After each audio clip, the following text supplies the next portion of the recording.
Okay, apologies for the slightly abbreviated break, but we're going to go ahead and get started with our last lightning talk and panel of the unclassified portion of the conference, and one for perhaps which all of our lives may someday depend upon. The topic is planetary defense. For our lightning talk, I am pleased to introduce Cadet Micah Stark. Cadet Stark is a third-year cadet at the Academy. He is a legal studies major and cadet in charge of the Academy Oath Project. Cadet Stark's academic pursuits include the law of war, international law, and civil military relations. A current Truman Scholarship candidate, Cadet Stark aspires to earn a master's degree in international relations after graduation. Over to you, Micah. Thank you, sir. Good afternoon. I am Cadet Second Class D. Micah Stark. I am a member of the Legal Studies Department. I'm here to talk a little bit about planetary defense, get an overview to set us up for the panel. So just to go over a couple of the main topics, we're going to be talking about what planetary defense actually is, some of its historical significance, the global and community's approach, and then some of the legal challenges we may be facing. This is just to give a broad overview of some of those issues that we might be dealing with. Okay, so fundamentally, planetary defense deals with asteroids or other celestial bodies known as near-Earth objects. These are objects that are in a proximity to the Earth such that if caught in the gravitational pull could come down and impact the planet or the atmosphere in such a way to cause damage. You can see a definition from NASA as well as a Planetary Defense Interagency Working Group. You can see that they focus on the domain of 30 million miles of Earth, which in space is a distance that can be crossed quite rapidly. But why does this really matter? So in both 2013 and 1908, we saw two different examples of impacts both to the nation of Russia. I want to draw your particular attention to the 40-meter object that impacted in around 1908. It leveled 800 acres of trees. Now, these are just two specific instances. However, space is very vast and has a lot more objects that could cause damage. In relation to the 50-meter ones, approximately 230,000 of them. And when you consider the fact that these can cause significant damage to the Earth and the planet, that we need to be tracking with them, we need to be dealing with them, then you realize how significant this could be. Because these are just the smaller ones. As they get larger and larger, the damage can become greater and greater to potentially threaten the collapse of total civilization, which is why planetary defense is so fundamentally important, because it could threaten the survival of our species. So overall, there are a couple stages of planetary defense. In general, we have to first find and track the object. If we don't know it's coming, we can't do anything about it. We then need to characterize it, identifying what we're going to potentially be dealing with, what it could cause, what damage it could do. And then we start looking at solutions, whether that's giving warnings to localized areas, if it's going to be a localized impact without significant harm, or it's actually starting to assess actually how do we have to redirect it, damage it, stop it, something that ensures that we can minimize that damage. And then finally, we have to act on our decisions.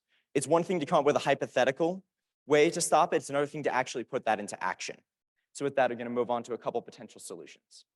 So there's a lot of different methodologies that have been explored and discussed in the scientific literature. Some of them are very feasible. Some of them are going to require more technological advancement. But ultimately, the goal is to establish that we can either redirect it so it doesn't impact it, or find a way to damage it or destroy it such that it will not damage the Earth if it does impact. Now, we can think of anything from the double asteroid redirection test, or DART. You can see an image of it on the slide, but essentially we're doing a momentum transfer. Much like a satellite would burn fuel to change orbits, we can simply use some sort of device, whether it's a satellite, an impactor, to change the momentum of the object so it will no longer collide with Earth. Other options include destroying the object, whether that's through conventional means or nuclear means. The nuclear explosion is, of course, reminiscent of maybe the movie Armageddon a little bit, but there's a lot of the idea of how do we damage it and how do we prevent it from harming Earth. Now, on to a little bit about the US policy, because the US's policy is that this is a threat and this does need to be dealt with. Now, it works across all sorts of interagency groups, be that military and civilian sectors, as well as international partners. I'm going to draw your attention to goal number 4.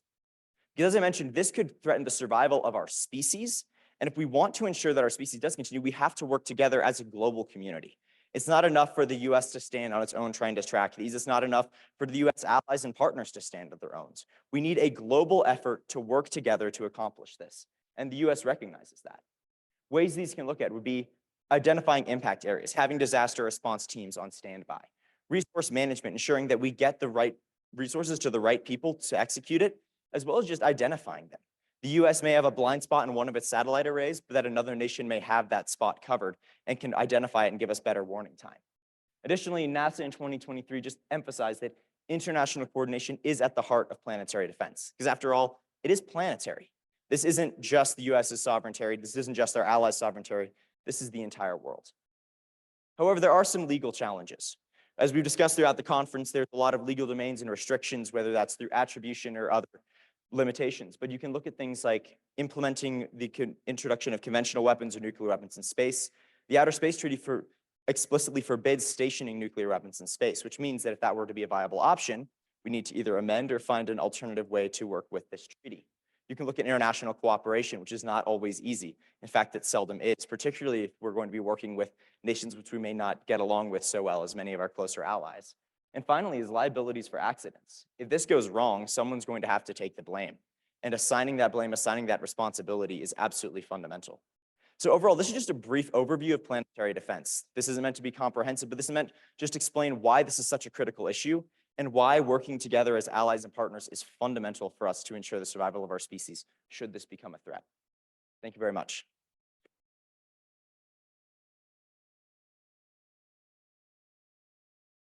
Thank you very much, Cadet Stark, for that impactful conversation.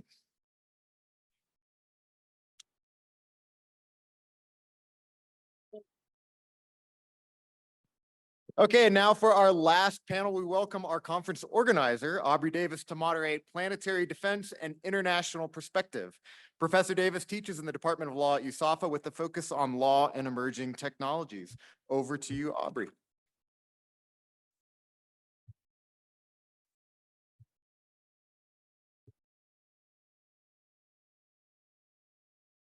Good afternoon, everybody.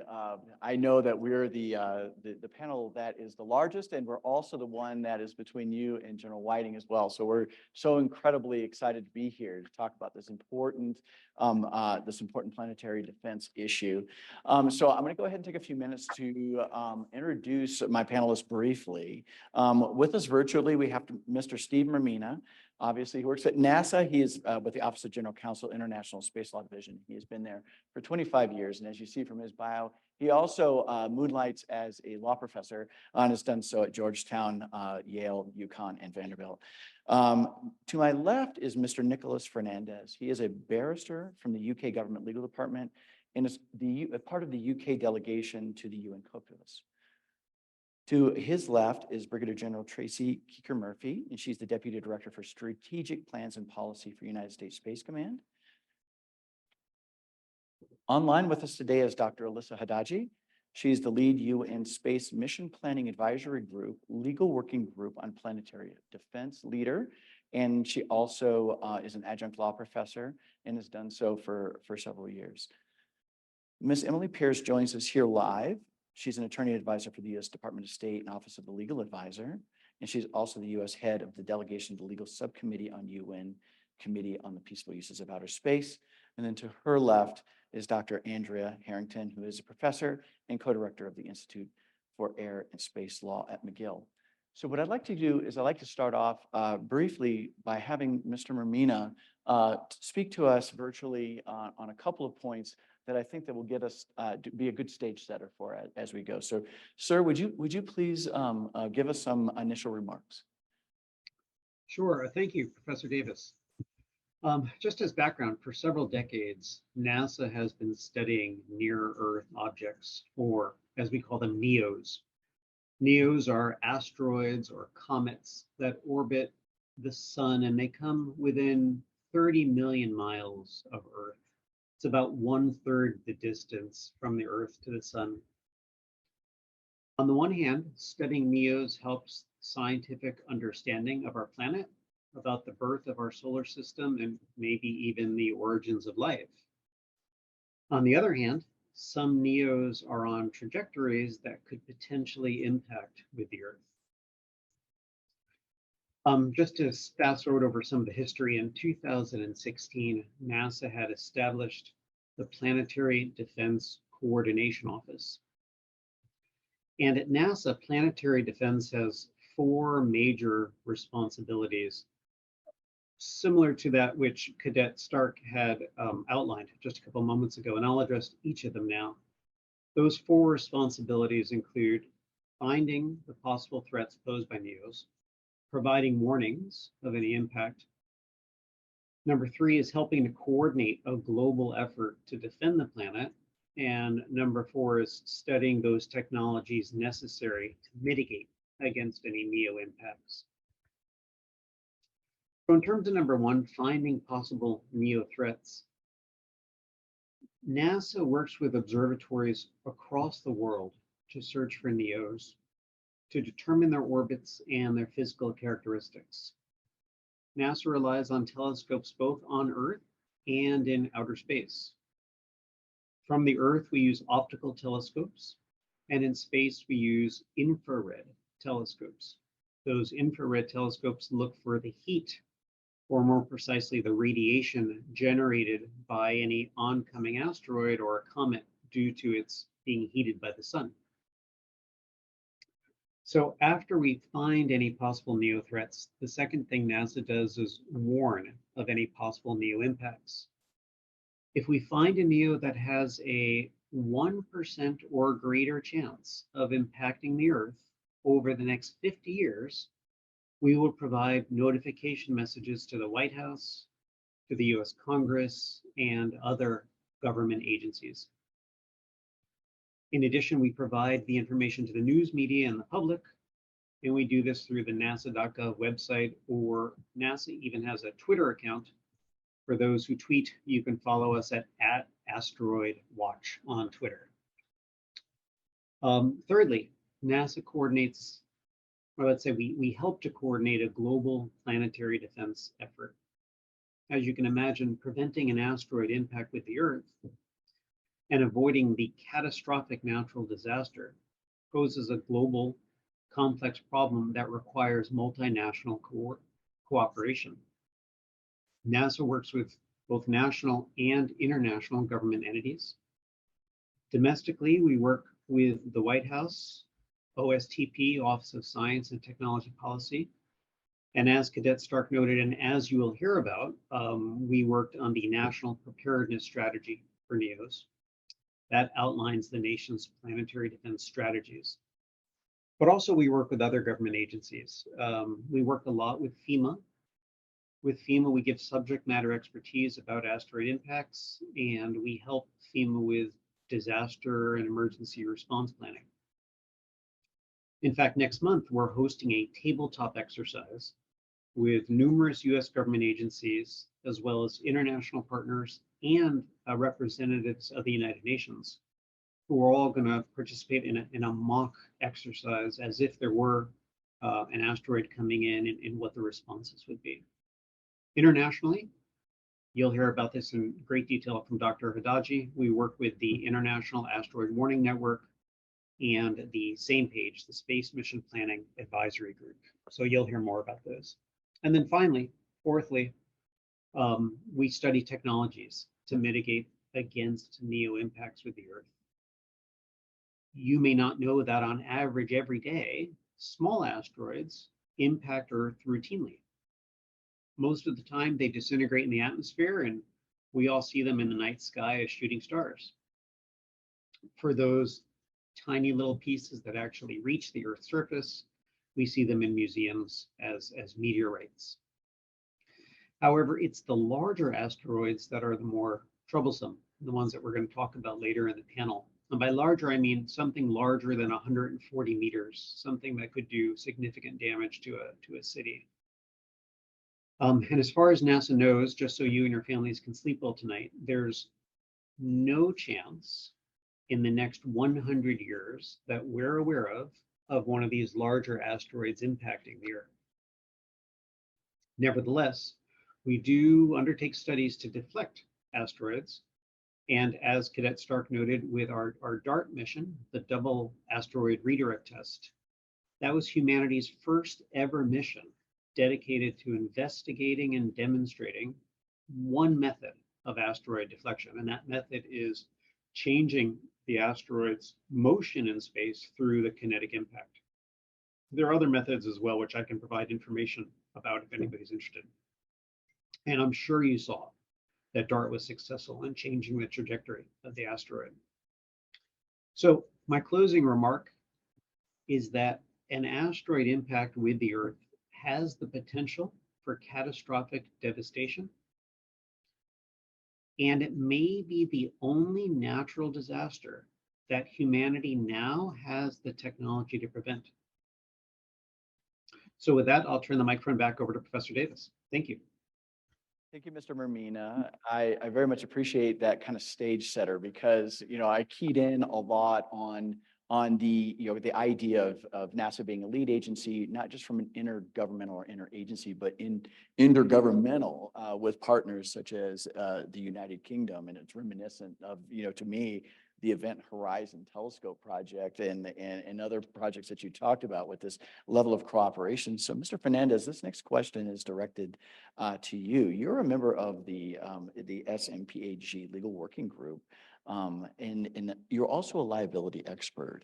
Would be very interested in your perspectives on both lanes, on kind of the whole of government's approach, and then also some of the liability concerns that we may face. Sure, thanks, Aubrey. So there are two aspects here. One is international responsibility, and the other is international liability. And these are the provisions in the outer space treaties, which Professor Franz referred to as the beauty of the space law. So starting off with state responsibility, planetary defense missions will involve state responsibility.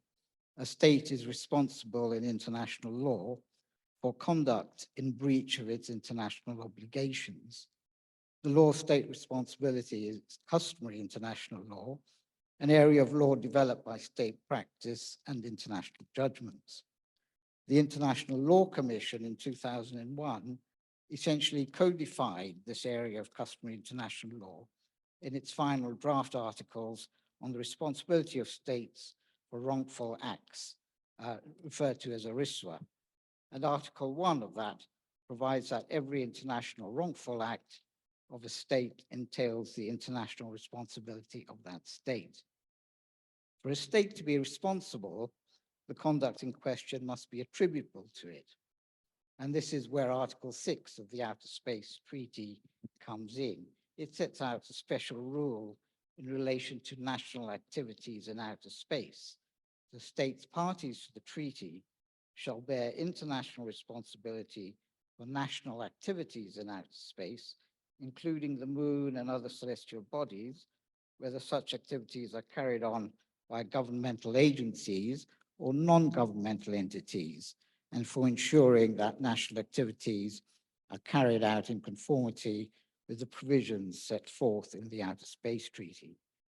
The Honorable Caroline Prass referred to the law of state responsibility in terms of acting in accordance with the rules of law. And each state is directly responsible for all the space acts of its non-governmental bodies. So even if the non-governmental body acts without the knowledge of the government or acts beyond the scope of its license or authority, the state will be liable. And the consequences are basically set out in ERISWA in Article 31. It provides that the responsible state is under the obligation to make full reparation for the injury caused by the internationally wrongful act. There are certain circumstances which can justify an act in breach of an international obligation. I'll just set out the headlines of these. So there's consent, there's force majeure, there's distress, and there's necessity. And we can go back to those if we need to further, Aubrey. So just coming on to the second aspect, Article 7, international liability. And I was interested to hear from Almudena Ortega yesterday that in Spanish, the same word is used for responsibility and liability. and we checked over lunch, and that's the case. But in terms of liability, it's international responsibility for damages. So that's how the treaty treats liability and responsibility. So there is a difference between the two concepts. The state may be internationally responsible for a wrongful act, although there's no material damage. A state may be internationally liable for damage caused, although it did not act wrongfully. So these two concepts are different in law. And Article 7 sets out the international liability of the state. Each state party to the treaty that launches or procures the launching of an object into outer space, including the moon and other celestial bodies, and each party from whose territory or facility an object is launched is internationally liable for damage to another state party to the treaty or its natural or juridical persons by such object or its component parts on the Earth, in airspace or in outer space. So I can go on. Yeah, no, and, you know, I know Mr. Fernandez could go on for hours, which was wonderful because that's the level of expertise and depth that we have at our panel. You know, I always enjoy dealing with folks that are on the operational side of the spectrum. And General Kueker-Murphy, thank you so much for joining us. I always think to it, you know, like, okay, you've got a satellite operator who's on a console, they see a NEO or other type of object, and who do they call? But more likely you. And so in my research, I noted that you're on the front page of the National Preparedness Strategy and Action Plan for NEOs. And so I would love to hear your comments, General, on sort of the practicalities of how that works and what United States Space Command's role is in that. Thank you, Professor Davis. So yeah, so my name is on the cover of that, right? It's a little awkward because when the White House reached out to United States Space Command to participate in the writing of this document, they were doing it because the previous version of the document had included Air Force Space Command, which has, you know, since broken into two parts, United States Space Force and United States Space Command. So when the White House first asked us to do this, we of course reached out to OSD Space Policy to say, and Joint Staff to say, okay, how do you want us to handle this? Because the first thing the White House said is, this is not a military mission, right? So U.S. Space Command is a combatant command. So the question was, well, what do you want us to do with this? And the answer was, well, you'll be the first people they call. So when something happens, because United States Space Command is responsible for any threat emanating from, you know, coming through or coming from the AOR, we're going to get the call. So it made sense. But my job in the writing was to make sure that the tasks we were given were all in supporting roles. Because if you think about it, U.S. Space Command and the forces provided to us by the United States Space Force and the other services that have space capabilities are pretty powerful capabilities that we can contribute to that first part of this task, which is finding these things, maybe tracking these things, maybe characterizing these things, and really assisting the civil community, primarily NASA in this case, with ensuring that we know what's out there and that we can, you know, keep an eye on it and we can understand what it is so that we can then hand it off to the more appropriate community that will figure out what to do about that, whether it is disrupting its orbit so that it doesn't hit us or turning it over to the terrestrial combatant commands who will have to deal with the humanitarian crisis that an impact might cause. So U.S. Space Command's role in this whole thing has been primarily as a supporting, or it is completely in a supporting role, and that is providing those capabilities. We do a lot of outreach with allies and partners, so it gives us an opportunity to reach further into those capabilities from a space domain awareness perspective. You know, in addition, and this is going to seem strange, I'm going to add it, and it's not a shameless plug, but we're very involved in women, peace, and security. I'm not sure if many of you know what that is, but, you know, United States Space Command has kind of a non-traditional role in women, peace, and security. There are no disadvantaged populations in space right now that we need to consider in peacemaking and peace restoral. So our approach to this, to our obligation under WPS, is to make sure, for one, that the space domain never has those problems, right? So that we can kind of start from scratch, with a good composition of diverse thought and decision-making. But if you think about, like, our big focus with our partner nations and like-minded nations is to figure out how to help them build their space workforce, and workforce development that considers 100% of your population instead of just 50% might get you a better outcome. And the more partner and like-minded nations that we can build space capacity in, the more people are looking at the sky, finding these things, and helping with the solution on the other side. Well, thank you so much for those comments, General Kueker-Murphy. And that, I'm going to jump off script here just a little bit, so I'll apologize, Dr. Haddaji. I'll come back in just a moment, please. I do love the fact that we have this intergovernmental approach, and of course, we're represented by Miss Emily Pierce here from the Department of State, who can really give us, I think, some context on how this looks in practice, at least from a U.S. perspective, and then we can ask Dr. Haddaji to talk about a little bit of the UN aspect of this as well. And I know you both can make comments on that, so I would love to hear your thoughts on that, ma'am. Yeah, so from a diplomatic perspective, I think the State Department's role is really strongest on the preparation side. So there's diplomacy is going to be moving a little bit too slowly when the thing's actually coming to be able to make a difference. So we're really focused on preparation and preparedness. The State Department participated in the development of the National Preparedness Strategy as well. And the fourth goal of that strategy is to increase international cooperation on neo-preparedness. And the State Department has the lead on several elements of that, including engaging with the international community to foster cooperation and joint research and response efforts, continuing to engage and inform foreign governments about the need for a comprehensive and coordinated approach to preparing for a NEO event, whether it's through the IAWN or same page at the UN. We deliver statements in international fora, COPUOS, the IAC, to raise awareness. We encourage countries to engage and join IAWN and same page. We defend those entities' budgets when it comes to the UN. That's part of our role, in particular in New York.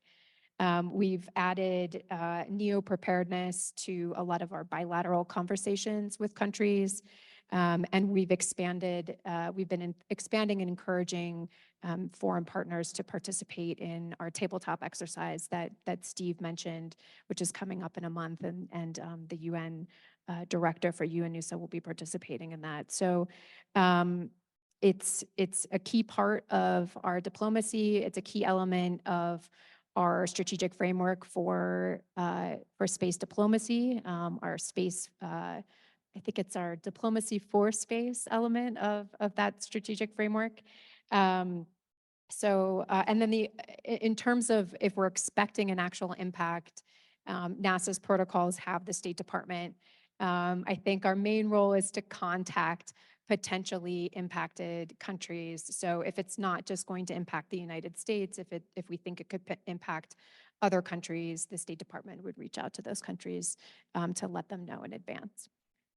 Well, thank you so much for those remarks. And we did a pre-meeting before we did this, and this is where I learned the term IWAN from Dr. Haddaji. She had mentioned it actually in the meeting. I was like, that sounds really cool. Oh, that's what that is. Okay, International Asteroid Warning Network. And so I'll hand it over to Dr. Haddaji to talk a little bit about the UN aspect of IWAN and the Space Mission Planning Advisory Group, and specifically with regard to her leadership role in legal working group on planetary defense. So Dr. Haddaji, we'd love to hear your comments on a little bit about that background in this first report that I keep hearing so much and read a little bit about. It's really, really cool.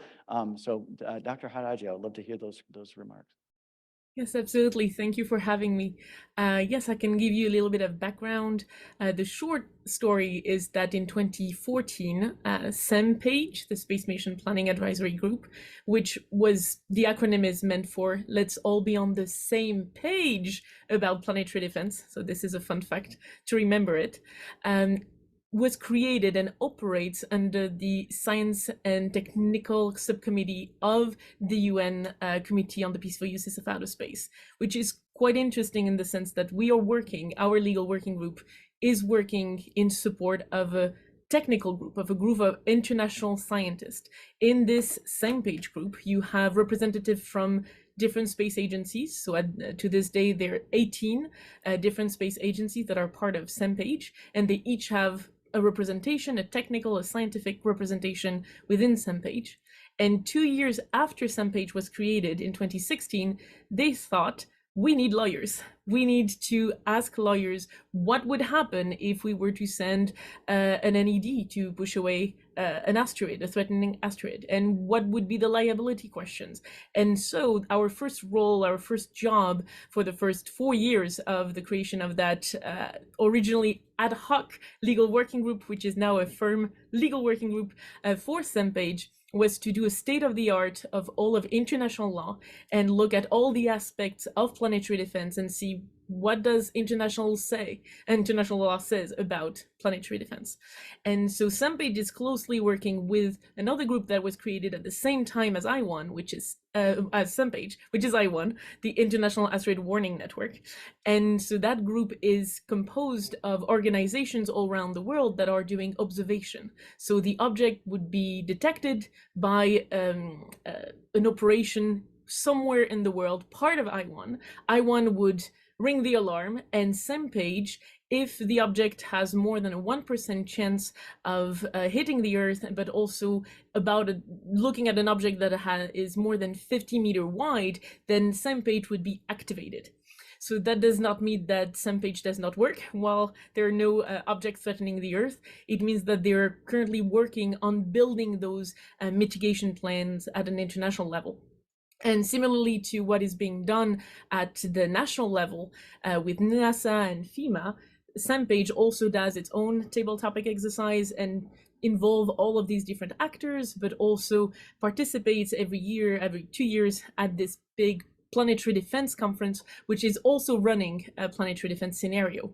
And at that time, our legal working group also helps and supports that scenario to go through all of the legal questions as to what would happen if we were to send a mitigation mission to that threatening asteroid. Well, and thank you so much, Dr. Haddaji, for those remarks, because I think it's so important to really look at the big picture. And that's where I was really drawn to Dr. Harrington's work, your work, Dr. Harrington, especially the article on international law implications of Space Force and planetary defense that you wrote for the Georgia Journal of International and Comparative Law back in 2002. The thesis of that really struck me. And that was, the sort of this concept of not looking at it as, planetary defense per se, as as a Defense Department type of thing, but rather more, hey, we're all working together to just prevent a disaster. And would love to hear your thoughts on that, Dr. Thank you very much.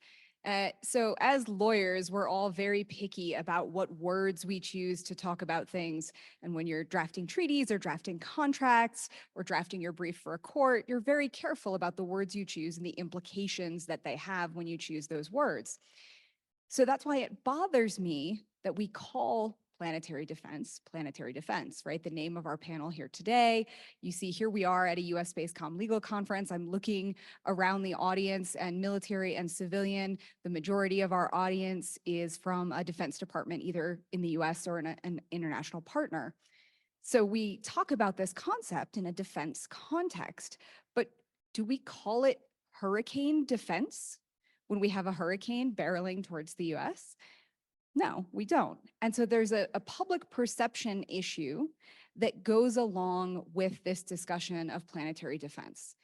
And I would argue there are two big reasons that public perceptions are important. One is because in representative democracy, the opinion, the views, and the understanding of the public informs how they're voting for their representatives and informs how their representatives are going to behave in legislating and setting budgets, which is of course critical. And the second point is that in the international level, what we are putting out from a messaging perspective, both in actual activities and in terms of media, right, representing news media, but also representing fictional media for entertainment consumption, influences how other countries think about the way we see different problems and the way we might choose to react to different problems.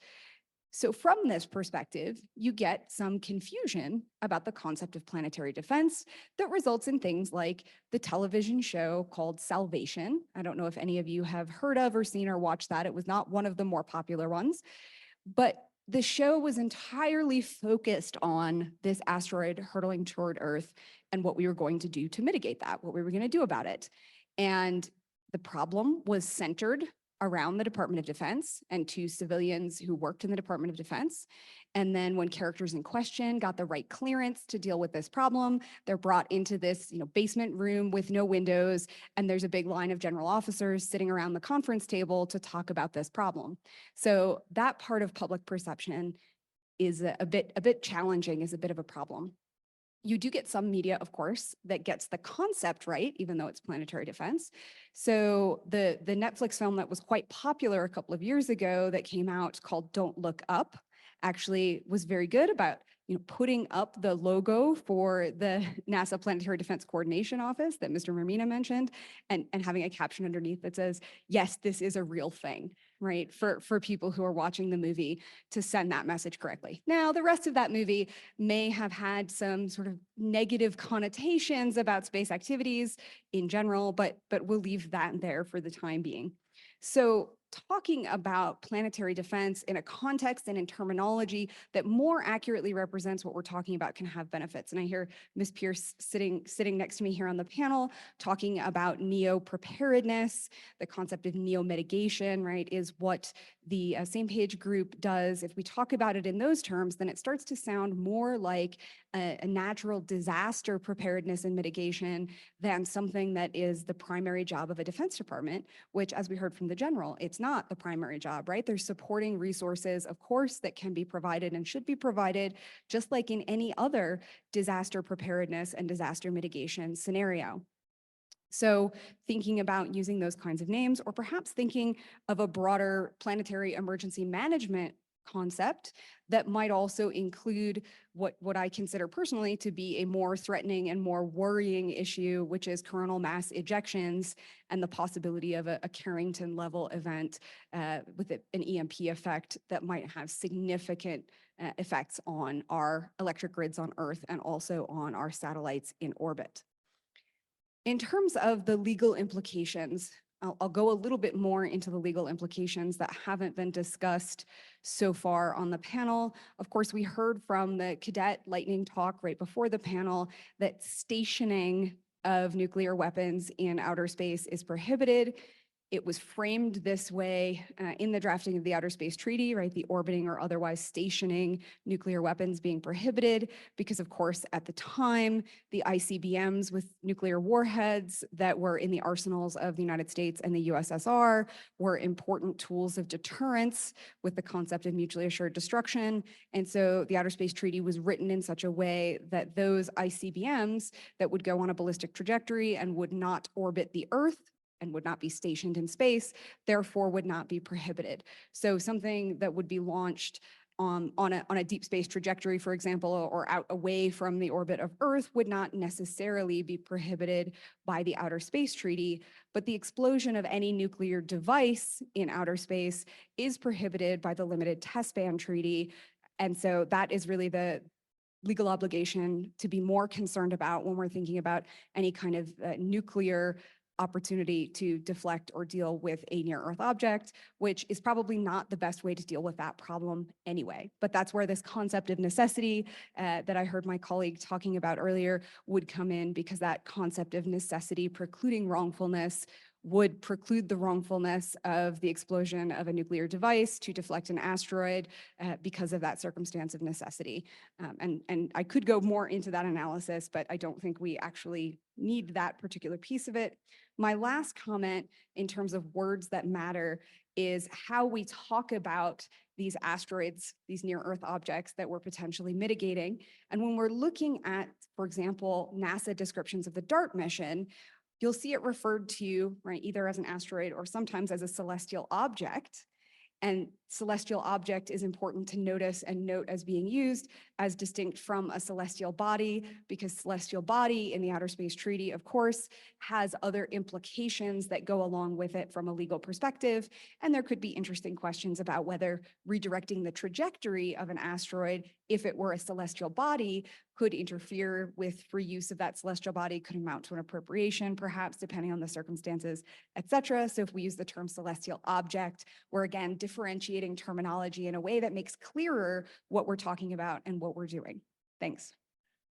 Well, thank you so much for those comments, Dr. Harrington. And I saw as Dr. Harrington was making our comments, several faces that were kind of like, I have something to say about that. So I want to make sure that I'm paying my due diligence. I know that there are some folks that may have thoughts on that. So I wanted to turn it over to the team to maybe discuss that. Okay, so I completely read that wrong then.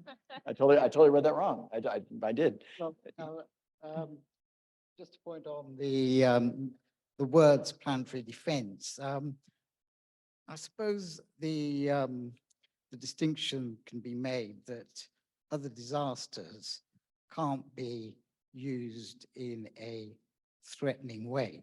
So for example, if there was a mission which deflected the asteroid in such a way that it didn't hit your territory, but hit a neighboring territory, apart from raising issues of international responsibility and liability, it's been used as a weapon, especially if it's been done intentionally. So, so defense may not be a wholly inappropriate term. I don't know what my colleagues think.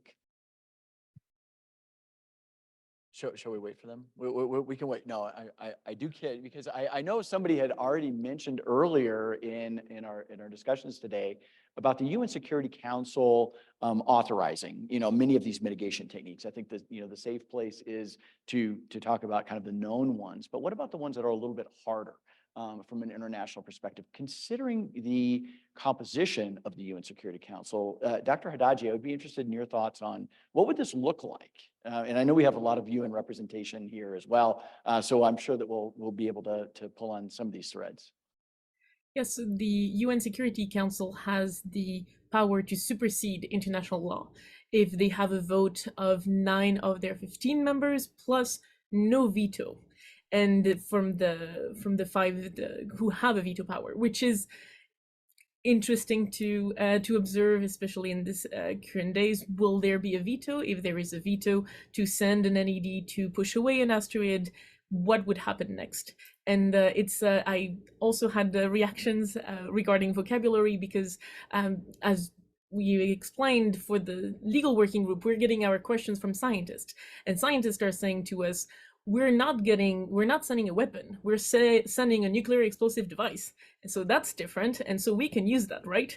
And no, so there's a whole debate as to the dual use of that nuclear explosive device. Will it be in orbit? How long could it be in orbit? Do we really need it? How do you prove that this is the one mitigation method that would need to be used instead of a kinetic impactor? It's all those legal questions that we're working on, but also that could go up to the UN Security Council if there were proof that the only way to push away this asteroid would be to use this nuclear explosive device.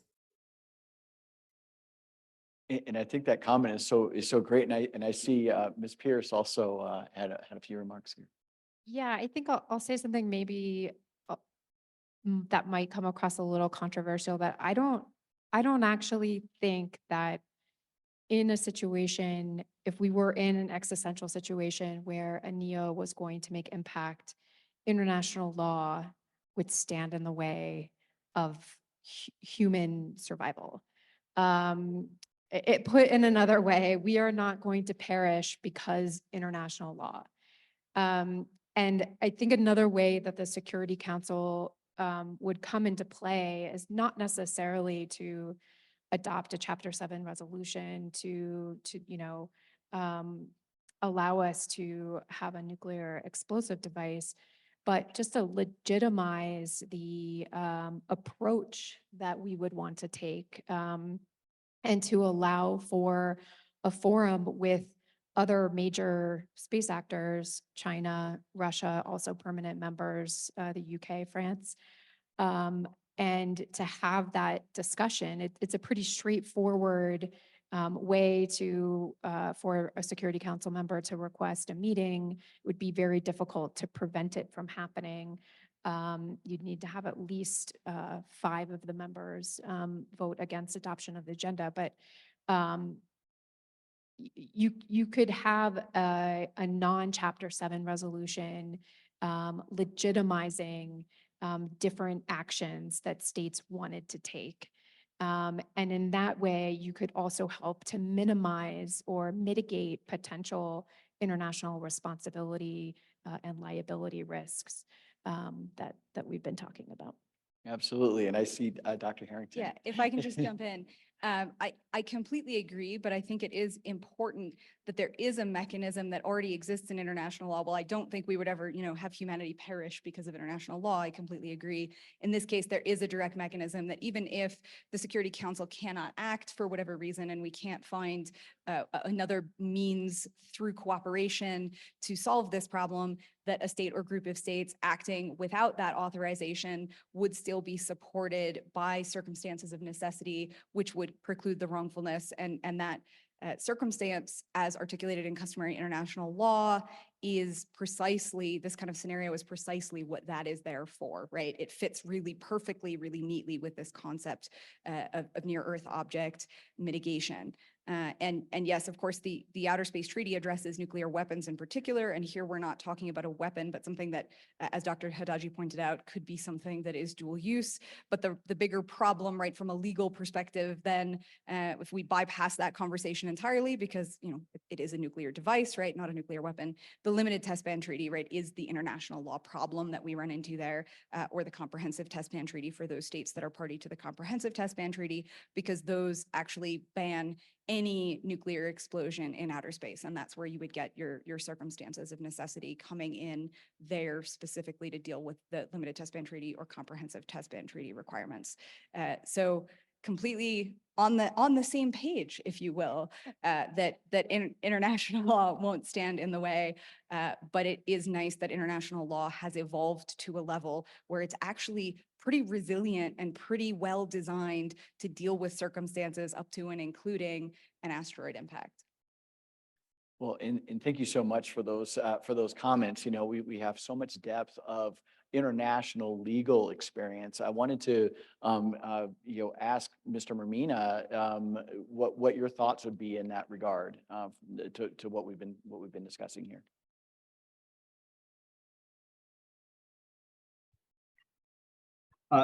Thanks for the question, Professor Davis. It's funny, I don't know why I put my glasses on so I could talk to you. It doesn't help me necessarily. But the nuclear discussion is fascinating, and I think among law school professors, it's a great hypothetical. And the idea of being able to have such knowledge of physics and the composition of asteroids that we could direct them across one state's borders but not over another state's borders is purely hypothetical. We don't have that technology now. But remember, the nuclear option is not our plan A or our plan B or plan C. The key is if we find an oncoming NEO early enough, there are many other techniques besides the nuclear option that we can use. So for example, you all know the way gravity works, but objects are attracted to other objects, right? That's just the way gravity works. So if you have a NEO coming right at us, we can potentially fly a satellite next to it and the satellite would exert enough force on the oncoming asteroid that it could just nudge it a little bit. And we're only talking, this much, because if it's still millions of miles away and you move it this much, it's going to miss the Earth, right? So it's this concept of a gravity tractor that we could use. Or potentially if we could have a laser and we could ablate the surface of the asteroid, just heat it up a little bit or just put a little hole in it, something just so that the sun's radiation might make the tail of the comet a little bit longer, it would be enough to make it miss the Earth's orbit. So the reason that the first thing to do is to detect the NEOs is, again, because the earlier we find it, the simpler solution we'll have, and we won't need the nuclear option. Over. Well, and thank you, Mr. Mirmina, for that, because that it's that concept of connectedness that I think is so important. And so then I'll direct the next question to you, General Kueker-Murphy, on the practical aspects of how that works. Like if you're scientists and you're coming from the scientific perspective, are saying, hey, this is what we think we need to do to mitigate this object, whatever it might be. Say it's really, really big. How does that work in practical terms when we actually have to put it into practice? Well, I think that, thank you for the question. From a U.S. Space Command perspective, I think we would say that we're good at planning because we're a combatant command, and we're good at making connections because it's what we have to do across not just the joint forces that work for us, but the other combatant commands, the other interagency partners we have, international allies and partners, commercial partners. And I forgot to mention that we do partner with commercial a lot. And so that ability, to reach across those different communities gives us an opportunity perhaps to offer assistance to the civil side, which will be leading this effort in developing maybe a common operating picture, because again, that's a good military thing that we do. It's something we're good at. And just making connections. I definitely think that U.S. Space Command perceives our role in this as contributing to that front end and finding and tracking and characterizing, and then being a conduit and being reach back if you need anything more from a civil perspective. We're very sensitive to the fact that this needs to be, if it's going to be successful, it needs to be international collaboration. Everybody kind of rowing in the same direction. And the last thing we want to do is to offend any of those contributors by making it look or feel or smell like a military operation at all. So again, we're very sensitive to that fact and would make sure that anything that we do is going to be in a solely supporting role because we have that capability. The United States military is a known strong entity, and we can bring the talents that means, to bear in this problem set, but always in a supporting role to the civil side. Well, and thank you, General Kueker-Murphy, for those remarks, because I think it's so indicative of how we all work together as governments. We have so many of our international partners, even in the audience with us, but we happen to have a UK member on stage. And so, when it comes to these connections, because obviously just to even let the telescopes work properly, you need several countries around the world to make it work. So I would be interested, Mr. Fernandez, in your perspectives on how that works in a practical sense. If I could approach this from point of view of international collaboration and international decision-making. So as Emily has already said, there is the Security Council, but then in the current geopolitical climate, is that a viable option? There is the UN Office of Outer Space, but that's, I think, and UN Committee on Peaceful Uses of Outer Space. And I think Emily would agree that that's a very slow mechanism because that works by consensus, and consensus among all the UN states is very difficult to achieve. You also have the UN General Assembly, but there again, that involves resolution and usually by consensus. So achieving this international collaboration does need some consideration into whether we look to setting up a separate body with both the power to act quickly, so the power to make decisions quickly, and with a broad representation of countries.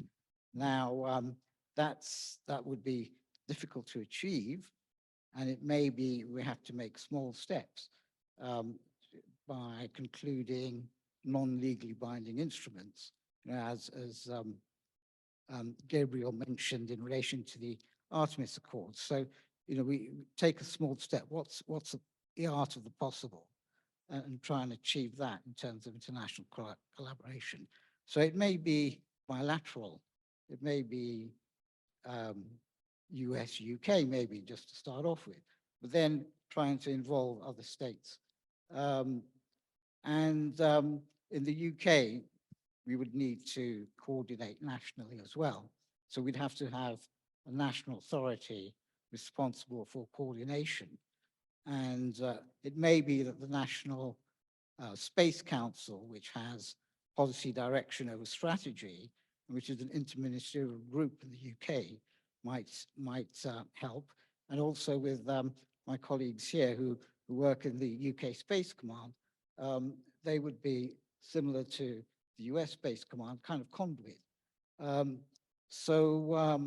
I think it's a question of small steps to try and build up this international consensus. And thank you for those remarks, Mr. Fernandez, because I think that any time that you're making decisions, they're usually well informed. And I know that you and Dr. Haddaji and Mr. Mirmina all serve together on the legal working group on planetary defense. And I know you've produced a report. And so, Dr. Haddaji, I would like to get your thoughts on we make the report, and sometimes it feels like, hey, is it up to the lawyers, to get everybody working together? Would be interested in your thoughts with regard to that report, Dr. Haddaji.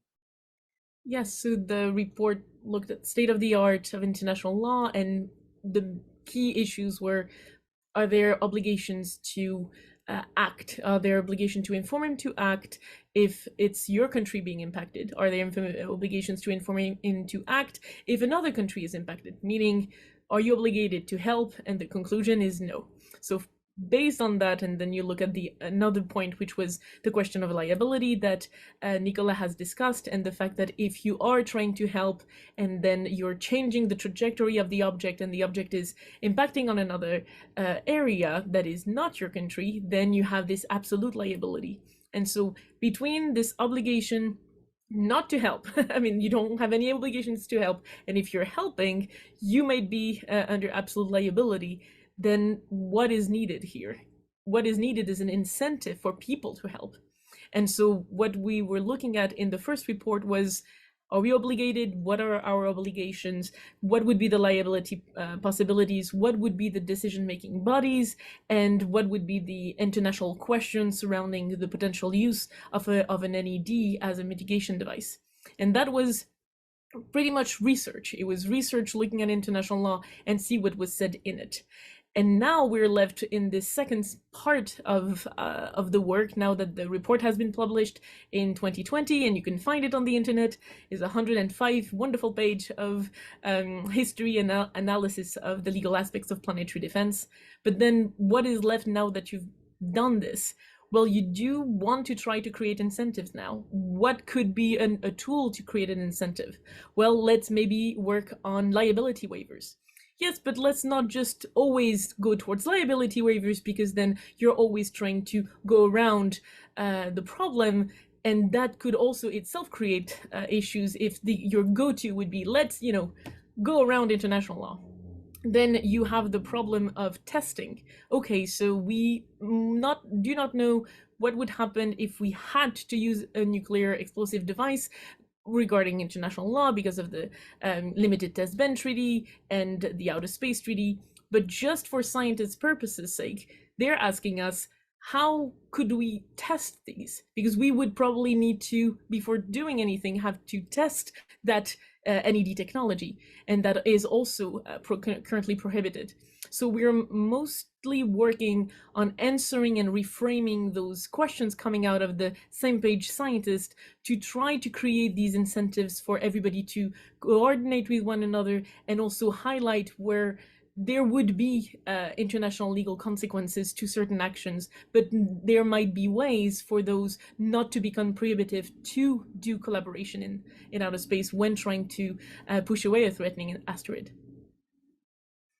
Almost like a bystander, liability waiver, like if you hop in, you're not going to get in trouble if you break something. Oh, sorry, Canada, we broke this. We're just really trying to help. Is it that simple? And I'll open it up to the group. So if I can jump in, I can see an argument being made in the case of that scenario, that hypothetical scenario that you describe, where an asteroid's trajectory is changed and it impacts somewhere on the surface of the Earth that's not the country who's changed the trajectory of the asteroid, and then there's this liability claim. I can see the argument being made that it doesn't fall within the liability convention. It doesn't fall within Article 2 for absolute liability damage on the surface of the Earth, because if you have a scenario where the space object in question is not actually attached to the near Earth object at the time of impact, then is it damage caused by a space object? And there is that attenuation, right, from the space object to the asteroid to the damage caused. And there's a bigger analysis there under the liability convention. And I certainly think that that would be an argument that could potentially turn out either way in the case that that happened. So that's an argument in favor of having some sort of agreement, some sort of understanding in place beforehand, because I don't think it's necessarily as cut and dry as, oops, it went in the wrong place. Now we have absolute liability and we're just going to have to pay for that, right? Although, as Mr. Mirmina pointed out earlier in the conversation, I don't think we actually have the technology to, intentionally change the trajectory in terms of where it would impact on the Earth, if it was going to impact on the Earth anyway. And given the sort of astrophysics involved, the chances that we would change the trajectory and cause it to hit Earth seem quite small as far as the statistical probabilities would go. So this problem is perhaps not as pressing as the other policy matters leading to cooperation in the mitigation of near-Earth object planning. Well, I notice our cadets are getting into position, which indicates to me that it is time to open it up to the floor for questions. And I know I saw some people writing notes down. So we would like to ensure that we're making those connections. Major Nick Mahanic, SPOC JA. So I want to turn on this head a little bit and ask a question like this. I agree that international law isn't going to stop us from trying to save the planet. But what about the use of planetary defense as a means to get around either prohibitions in the Outer Space Treaty or at least to act, as we like to say, irresponsibly? So imagine either a remote possibility of a future impact or even just a hypothetical where a country says, I'm going to put a nuclear device or some other concept into orbit to protect against this. It's not a weapon, it's for defense. Is that a concern, using the concept of planetary defense as a excuse, and could having a legal mechanism in place be a way to forestall that? Everybody on this panel is infinitely more qualified than me to answer. So does anybody have thoughts on this? I think I'll have to look at Article 4 in particular. As Professor Beard said, it's always good to go to the actual words. So we've undertaken not to place in orbit around the Earth any objects carrying nuclear weapons or any other kinds of weapons of mass destruction, install such weapons on celestial bodies, or station such weapons in outer space in any other manner. So I think that would prevent us from doing what you suggest, which is having weapons out there on a kind of cautionary test basis. If I may, so in this discussion, right, if we say, okay, but it's not a weapon, it's a device, right? Because that's what you're alluding to in this discussion, right? I think we really need to turn back to more fundamentals of public international law, and in particular to the principle of pacta sunt servanda, which says that states enter into their treaty obligations with the intent to carry them out in good faith, right, and have to make their efforts to carry out these obligations in good faith. And if we look at the current state of science on planetary defense and our understanding of how to mitigate the potential threat from near Earth objects, placing a nuclear device in Earth orbit is not the most likely to be effective mechanism to deal with a near Earth object, right? There are other means available, and even if there were not other means available, that's not an ideal way in many cases from an engineering and science perspective to deal with it. So I think you would have a very strong argument that the country saying we are putting these nuclear devices in orbit to defend against a natural threat, right, a near Earth object, there would be a serious good faith consideration, I think, and there is an obligation to carry out your treaty obligations in good faith, in which case there's a strong argument to say, right, this isn't really a device for that, right? This is an excuse for you to have a nuclear explosive in orbit that could be used as a weapon, and therefore you're getting caught up in Article 4 in that kind of longer analysis. Thank you for that question. Are there any questions online? We do have a couple of questions online. One is, if a real threat were discovered approaching from outside of our solar system, what would have to happen? What would happen? How long would it take to come to some actual mitigative action?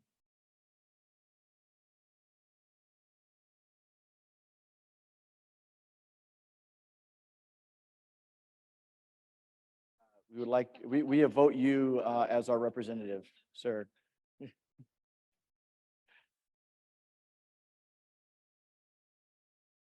I'm not sure if you heard me, Mr. Mirmina, but we nominated you to be our spokesperson. Excellent, thank you. So I heard the question is, how long would it take were an object discovered outside of our solar system?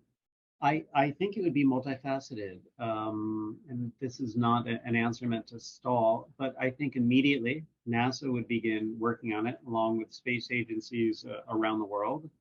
I think we would coordinate global observations. So different telescopes in space and on Earth could have eyes on the object. I think we would need to characterize it, we would need to track it.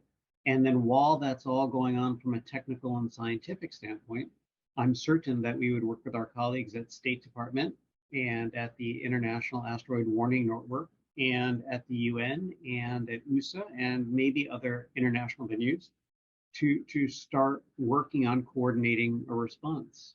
I'm certain it would go all the way up to the White House, and it would go to, essentially to the heads of various countries. And as Emily Pierce had suggested, we would coordinate internationally, a multinational coordinated response. How long would it take? It might depend largely on how long we had. I think if we had weeks or months, we would get a response in weeks or months. And if we had years to plan for it, then I imagine such coordination could take years. Emily, from State Department, what do you think? That's very, it's very government, like how much time do you have? And that's the amount of time it takes. No, I think that's right. I don't actually, I think it depends on, how big the object is, how big the impact we expect could be. I also think it's a likely scenario that another country would be requesting assistance from the United States. So if it's not going to impact the United States, but it's a partner country, or potentially not even a partner country, but a partner country asking the United States for assistance. And those are some of the scenarios that I think we need to start thinking through. Potentially it's a bilateral agreement, or a multilateral agreement, a consent that we're going to do this on their behalf. But I do think that international perception is going to be really important in ensuring that we have the international community, whether it's through the Security Council or through the General Assembly, it's important that everybody's on the same page. Everybody's behind the approach that we want to take. I think that helps to reduce the risks in the event that disaster nevertheless strikes. Well, thank you so much for those remarks. We also have another question from the audience. Hi, Charles Garber from the Mitchell Institute. Back on the cooperation aspect, it can be argued that China is the second most capable spacefaring nation on the planet, and yet the Wolf Amendment prohibits NASA from cooperating with China. So I believe China is part of the COPE-US process, and certainly we heard about their recent contributions or their inputs to that. I'm wondering, what's the relationship like with China and UN, or should there be changes that we want to pursue in the United States so that we can not in the last minute try to cooperate with them, but in the planning process cooperate with this powerful spacefaring nation? I can take that if helpful.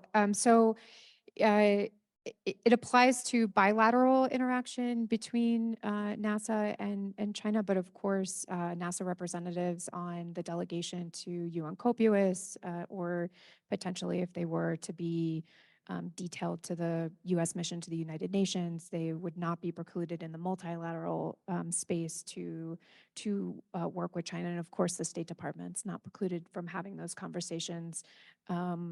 That we can engage in those conversations, and we can engage in them early and often. And we talk to the PRC in COPE-US.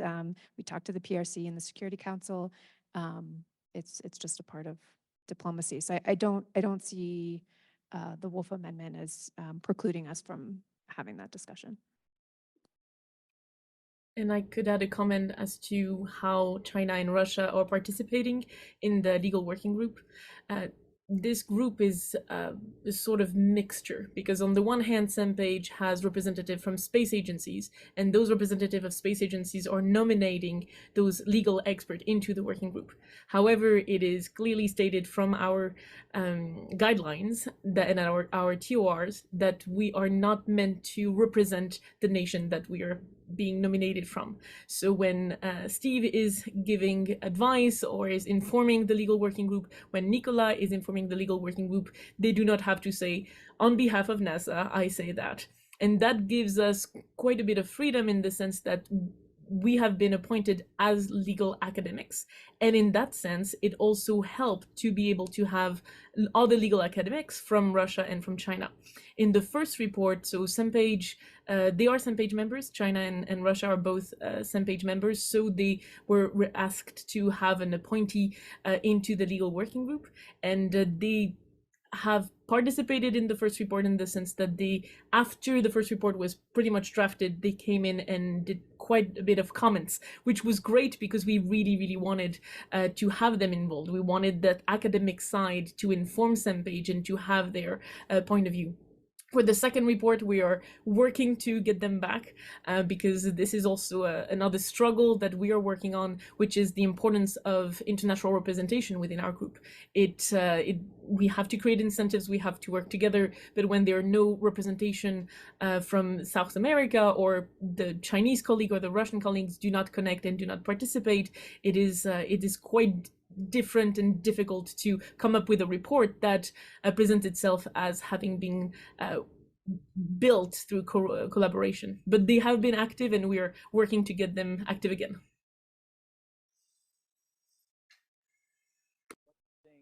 That is so very important in the last few minutes that we have here is, what about the future? Like, who's going to be doing this? And General Kueker-Murphy, I know that you're very, very focused on workforce development, especially with regard to making sure that women are well represented via the Women, Peace, and Security Framework. And so, perhaps in closing, you could perhaps give us some of your thoughts. And I know Dr. Haddaji, you also work in this area as well as all of our panelists do, but I know that you had specific work in this area. So I'd love to hear that. Thank you for that. I think it's an interesting opportunity. It's something that we can do that's kind of a soft power kind of thing, if you will. You know, it's that opportunity to partner with other nations and help them become spacefaring nations, as so many want to, right? As we move into the future and space becomes such a big part of our daily lives. So an example is I recently visited Mexico to talk to them about women, peace, and security. And what we find is that in countries that, you know, they self-admit that they do not have a good kind of equity framework, you know, for women in their workforce. It's interesting that they absolutely see the value of women in the sciences, in law, in medicine. And so they actually see space as another place where they can expand inclusion of women into their workforce. And I think, you know, there's a lot of reasons we partner with them in this way, but I feel like in many ways it can absolutely have a benefit for something that is a global concern, like, you know, protecting us from near Earth object hazards, right? Everybody cares about this. And if you can help a nation grow as a space partner through helping them enable a bigger and better workforce, then that just makes it, you know, the lift is so much less individually if we can all partner that way. And I'd really love to hear other folks' thoughts on that, but that's kind of where we're coming from with why workforce development is so important.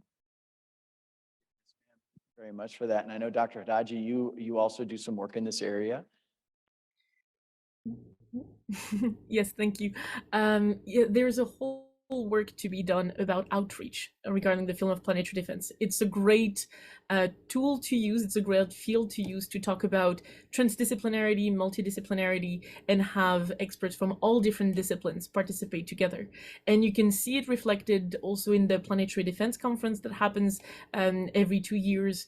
5-7 years ago, it was specifically a conference only for scientists with some engineers, and that was it. And it was the place where scientists and engineers internationally would meet and share their plans and their research and technology. And year per year, you had a panel that was added on the media, the role of the media when communicating planetary defense. So we had experts in communication being added. You had a new session on the legal and policy aspects of planetary defense. And now there is a whole session on education about how could we do those exercises? How can we involve young students to be interested in space, to be interested in that field specifically from all these different angles. So it's a great table topic exercise in and of itself to showcase the diversity of disciplines and of people that can be part of this field. And I will point out that almost half of our legal working group is female. Well, this has been a wonderful panel, and I want to thank you all very much for allowing me to moderate.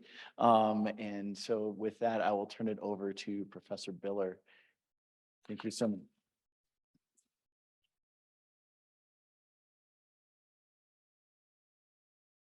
Thank you very much for that wonderful final panel of the day.